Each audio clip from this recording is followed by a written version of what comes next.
I'm Rob Botterell. I'm the MLA for Saanich North and the Islands, and this is a hugely special day. This announcement of eliminating the clawback, the spousal clawback, is something that so many people have worked to make happen, and I'm lucky enough today to be here with two of the key advocates who have been really persistent and kept at it, and now here we are. This is such an important day. There's lots more to do, but I think, I'll turn it over to my friends here to talk about a bit about what's been accomplished and what's next. Thank you, Rob. Very, very nice to finally meet you in person. Your advocacy shines through in the BC legislature, and I appreciate all the advocacy that you've been doing to push us to where we are today in agreement with the BC NDP. For me personally, this is quite a great step in the right direction, a reward of my advocacy, along with Sonja's advocacy. We talk a lot about these issues on my PWD Allies podcast. I'm the host of the show, and basically I want to extend the invitation to you to come on as my guest one day. I would love to have you on because advocacy never takes a break. It's relentless work, and for me it fulfills a lot of things that I've been working on throughout the time of ending spousal cap. There's definitely a lot of work that we had been doing beforehand, and so having people being trapped in relationships that are abusive relationships, it's really heart-wrenching for people to make agonizing decisions when they have nowhere to go. And so with this being the announcement today, it really puts it almost puts a tear in my eye, almost ready to cry there. But it's really great. I'm really grateful that the government has got to this point. There are things that I do want to see. This is a great first step. I want to see the next step where BC Housing. So where BC Housing right now, you have two disabled people, but they have to be under one file. So again, I find that as a trap, because if you end up being in a abusive relationship, now you're stuck in one file, and those two people are now trapped. So that's one thing that definitely needs to be fixed, because this is a great step on the spousal cap. So now you're independent, but it needs to be extended into BC Housing, because right now with our housing crisis, trying to find affordable housing. It's definitely difficult. So, and the long waiting list of BC Housing, you're talking like 14 years, maybe 20. And I mean, I want to see the same thing extended over to market housing. So when people that are in BC Housing right now, they have rent geared to income.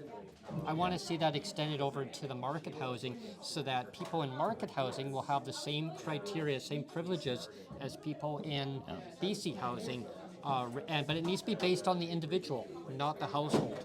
Yeah. And one of the things we've heard, and one of the things we're really working on is the Green Caucus, in collaboration with ND, is a full review of social assistance and disability rates, because even with this change, which is so important today, the rates are still well below the poverty line. And I just wondered, from your perspective, is that something that's priority to get that addressed? Absolutely. In my view, they definitely should not be below the poverty line. When you have to sacrifice buying food, paying bills, paying market rent, you don't have anything left. I mean, you have to literally go out and beg people for help. Maybe your neighbors, and what if the neighbor's not home? Well, I mean, then you go without. I mean, or you go into social media and you have to beg people, and then people will say, "Well, go and get a job." Well, what if you've already worked all your life and you can't do what you used to be able to do? A social safety net should be there to actually help protect people, and so that they can thrive into maybe other opportunities in life. If you give them a level playing field to get at, they can maybe look at opportunities of maybe getting out in the community, maybe volunteering in the community, helping organizations thrive. But when you are struggling from day to day, month to month, just to try to keep your head above water, and it's the same. It's like the Groundhog Day, right? It just repeats itself, right? Yeah. So For 1 second. Yeah. Hi, Rob. Thanks very much. I'm Jeff Leggat, Disability Action of Canada, along with Brent Frain and Sonjia Grandahl.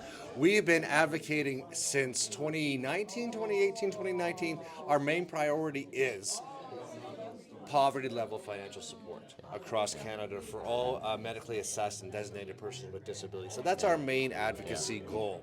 And that can be equivalent to the official poverty level of Canada, either the market basket measure or the LICO, low income cutoff. So that's our goal, is to take the government out as much as we can, provide disabled people with poverty level financial support first and foremost.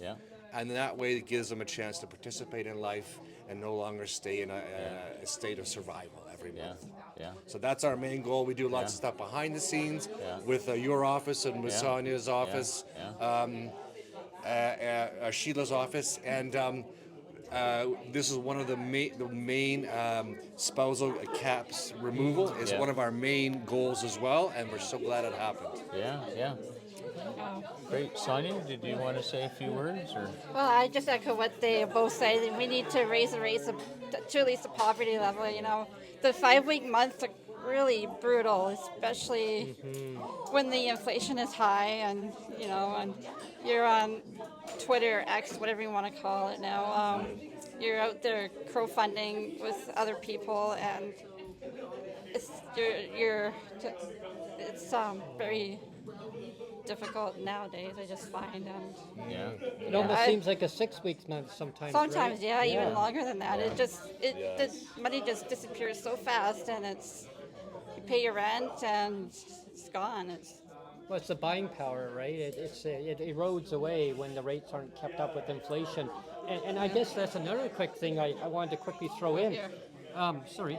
Another quick thing I wanted to throw in was to have the rates tied to inflation.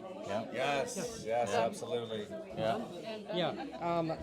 First of all, I mean, I want to thank you, Rob, again. Thank you, Rob. Thank you, absolutely. It's all about dignity, and this is a huge step in providing people with what is it called? Diverse abilities to be able to be independent, to be autonomous, to make decisions on their own with their own financial support, not relying on their partner, their spouse, or anybody else in the community.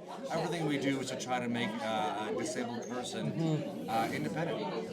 Another thing, Sonjia, how does that affect your food? Like, I mean, for the type of food that you need. Well, for me, it's hard because I'm type 1 diabetic, and I have to monitor my blood sugars carefully. And trying to find the right kind of foods now is so hard, especially fresh vegetables and even protein. Like chicken. Don't even go there with the chicken. I can't even eat that anymore. It's too expensive. Well, again, that's the cost of living, right? And if the rates were actually up to no less than poverty level financial support, she could buy nutritional foods for her health, for her diabetes, to keep her numbers out of control, because then it puts less strain on our healthcare system. And then that's another thing. What we've heard this morning from Brent and Sonjia and Jeff is so important, because yes, we've taken this hugely important step, but there's so much more to do.